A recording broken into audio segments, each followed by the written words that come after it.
Strange is the tale of how the great Flynn Rathbone and the arch-villain El Phantasmo first crossed swords, and began the saga of hate and rivalry that affected the lives of countless innocents. It began, as do many great tales, over a woman. The swashbuckler arrived at the wharves of Seremes on an ornate and fragrant galleon of cedar, after having studied the language in Delcartes, the thriving capital of Navarre, to better win the heart of a beautiful maiden he'd become obsessed with since his last visit to the opulent city. Though he was a bandicoot man and she wholly human, he was determined to court her and begin the process of breeding, reasoning that as her eyes were as blue as his, and her hair as red as the fur that covered his muscle-knotted frame, their offspring would be fine specimens, long noses and eels and tails notwithstanding. This was a golden era of tolerance and diversity, after all. As he entered the darkening harbor, luminous fish played beneath the ship's keel, and the first stars above blinked answers to the early fireflies. The world seemed to celebrate Flynn Rathbone's coming.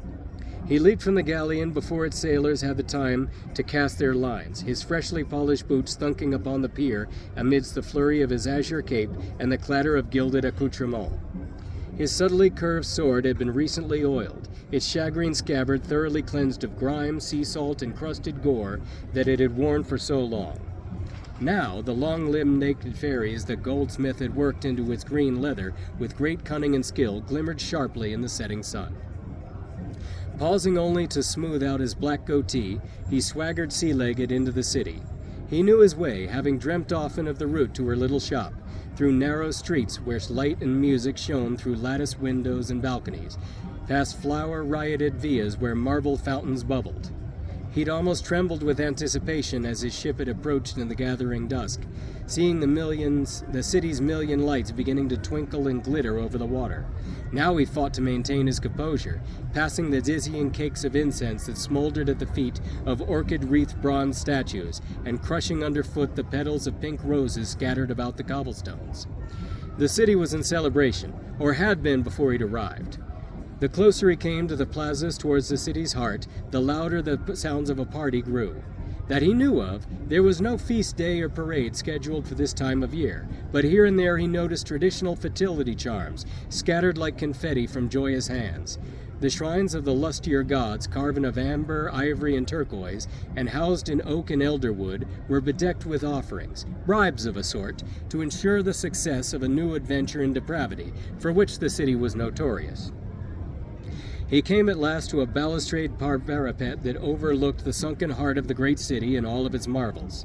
A massive crowd reveled in exotic costume amid gaily festooned colonnades, arched bridges over honeycombing watercourses, fountains of prismatic spray, proud ivory statues and colorful blossom-laden granite urns.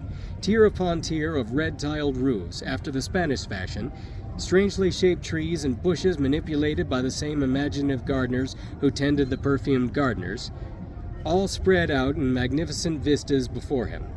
He placed his clawed prehensile paws on the balustrade and leaned with a cocked hip, staring out at all the fever and the fanfare.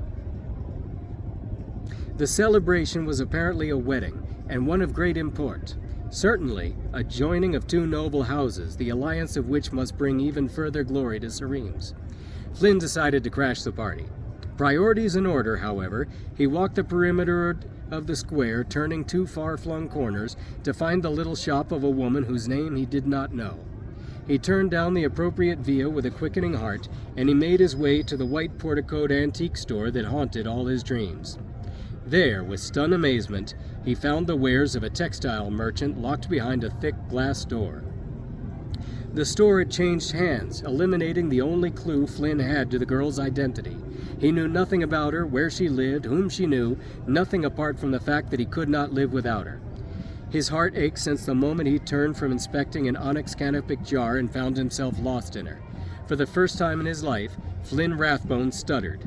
As she did not speak the common tongue of Europe, and he knew only enough of the speech of Navarre to negotiate the purchase of onyx canopic jars and stuff, he fled the awkwardness of their meeting and sought refuge in a bar. Cursing himself bitterly, he wallowed in drink. The next day, watching her from afar, he allowed the sight of her to burrow into his entire being, his very soul. The wanderlust that had been the stamp of his entire life had vanished. Now he knew his place. He was by her side, forever.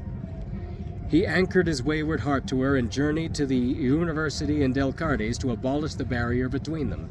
It took 5 months of hard study and great expense to learn the intricacies and nuance, but now he spoke not only the academically pure tongue of Navarre, but most of the officially observed dialects as well. Every other aspect of his character would speak for itself. He was as suave and debonair as any man could hope to be, having learnt much in his rise from the semi-barbaric mutant tribes of Lemuria, whose big sister is fabled Atlantis on the other side of the world. In his quest for the finest civilization had to offer, he had learned history, culture, a taste for the arts, and had become one of the most feared swordsmen in all of Europe. His skill as a bullfighter in Spain was matched only by his talent as a dancer, both of which require more daring and flair than anything in that volatile nation. With a guitar there was almost no equal, and with his subtly curved rapier there was none at all. But all of these qualities came crashing down about him as he stared forlornly at the richly embroidered tapestries and carpets and costume fabrics. A pragmatist until now, he would usually have shrugged and moved on with his life. But there was a hunger upon him now that bordered on madness. Taking out his ornate hip flask and drinking from it deeply, he hastened back to the great square and descended the marble steps that led to the party. One of those in the crowd must be her. Of the thousands gathered, he was the only beastman not in the garb of a slave. All of the other mutants or crossbreeds attending to some task, be it the playing of horns and viols, the refilling of goblets, or the setting of occasional dramatic bursts of flame from tall fluted jets. Rathbone jostled the capering revelers as he tried to make his way through them, the resentment of their mirth growing into anger each time one lost his balance and fell against him. His target was the tall gazebo in the center of the plaza, where the cream of the party would be, and from which he could get a better view. Wine and liquor slopped from cups in careless hands, and glowing ends of cigarettes and reefers singed his finery. Before he had arrived at the gazebo, he was no longer the image of high fashion and elegance he had been scarcely 5 minutes before. He'd searched every face desperately, his keen sense of smell useless here among so many perfumed, sweaty-bodied. His love was not among them. With rage beginning to flame in his whiteless blue eyes, he fought his way to the thickest of the crowd. Garlands of woven flowers were strewn all about him, and here the laughter and the music was the most intense. He glanced up at the elegant structure, and a thunderbolt of shock paralyzed him in mid-step. With a champagne flute in one silver-gloved hand, pinky extended, El Phantasmo's arrogant smile broke into a grin, the rest of his features concealed by one of his many tight, head-covering masks. This one was of fine silk, blue and beige and gold, very artfully designed, and beginning just above his pencil-thin mustache. Eye holes cut in the mask revealed piercing black eyes that seared one to the very soul. The man was not Flynn's concern, however, for this was the first time he'd ever laid eyes on him.